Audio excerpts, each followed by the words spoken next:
Hola bebés. Pues bueno, este es un tema que está súper platicarlo, porque pues sí soy de la idea de que hay muchos tabús de los cuales son incómodos hablar y los cuales estaría padre romper en esta sociedad actual que nos tocó vivir. Época que está increíble, por cierto. No me quejo. Me gusta, por ejemplo, la realidad virtual, que puedas pedir todo a domicilio, ¿no? Cosas padres. Y es que como que también están padres estos tiempos porque cada vez más y más temas se van desbloqueando, así como los vehículos y partes de vehículos en Mario Kart, porque pues esto ya no es la Edad Media. Vaya que fueron unos largos 1000 años y nadie los quiere de vuelta. Bueno, casi nadie. Ellos felices. El tema de hoy tiene mucho que ver con el aborto. Y pues bebés, sí es importante que sepan por qué creen en lo que creen y no en otra cosa. Entonces, por eso yo, su amiga virtual o algo así, les platicaré algunos datitos interesantes. Creo que lo más interesante es precisamente la pregunta que se plantea para definir tu postura ante esta situación. ¿Qué hace un ser humano? ¿Tener Facebook?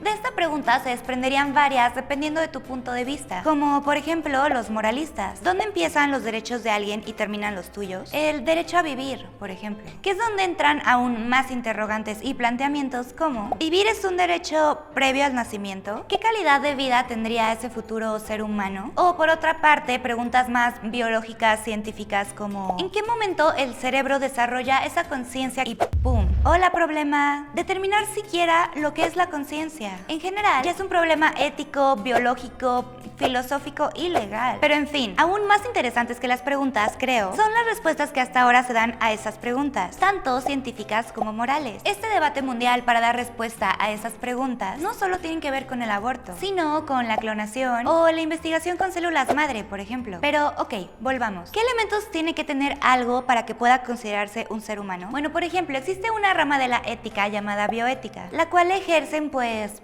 los bioéticos, los cuales estudian los aspectos éticos de las ciencias de la vida. Estas personas alrededor del mundo se están súper preguntando si se le debe considerar un ser humano como tal a un embrión. O sea, que si un embrión tiene los mismos derechos que un recién nacido, o que tú, o que yo. Creo que la cuestión aquí no es que si ese embrión llegara a nacer, no sería un ser humano. O sea, si nace, no va a nacer siendo un pinche gris. Me refiero a los alienígenas que raptan gente y todo eso, los grises. Pero ya me desvié del tema. El punto aquí, bebés, no es ese, sino que ese embrión es un posible ser humano. Tiene grandes posibilidades de serlo. Es un ser humano en potencia, pero aún no lo es. Entonces, ¿qué nos hace humanos? Desarrollar una conciencia, tener una conciencia, la conciencia del yo, sentir. El cerebro nos da esa sensación del yo, de existir. O sea, en resumen, no puedes ser si no eres. Y aquí es donde entra el cerebro. Por ejemplo, también existe un campo de estudio llamado neuroética, que estudia de la misma manera que lo hace la bioética, pero especializado en el sistema nervioso. O sea, las neurociencias pueden responder en qué momento, según los datos científicos, se forma el cerebro o inicia la actividad cerebral. La neuroética se pregunta por las cuestiones morales que conllevan esos descubrimientos o hechos científicos del cerebro. Ok, aquí les van estos datos neurocientíficamente reales. La actividad cerebral eléctrica empieza entre la semana 5 y 6, más no existe ninguna actividad que dé pie a ser consciente y el proceso que la conciencia lleva. Por todas partes vemos personitas de 23 años que sigue sin funcionar su actividad cerebral.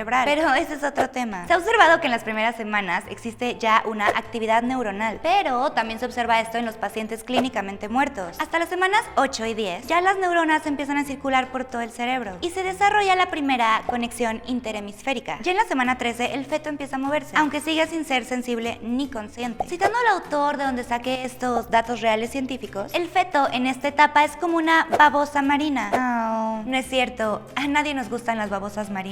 Bromi.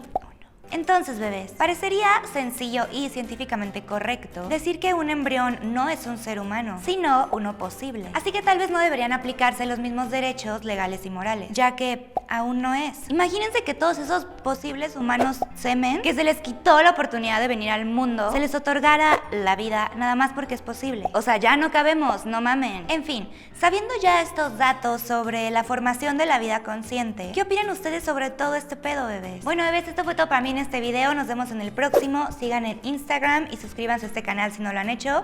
Y les mando un beso.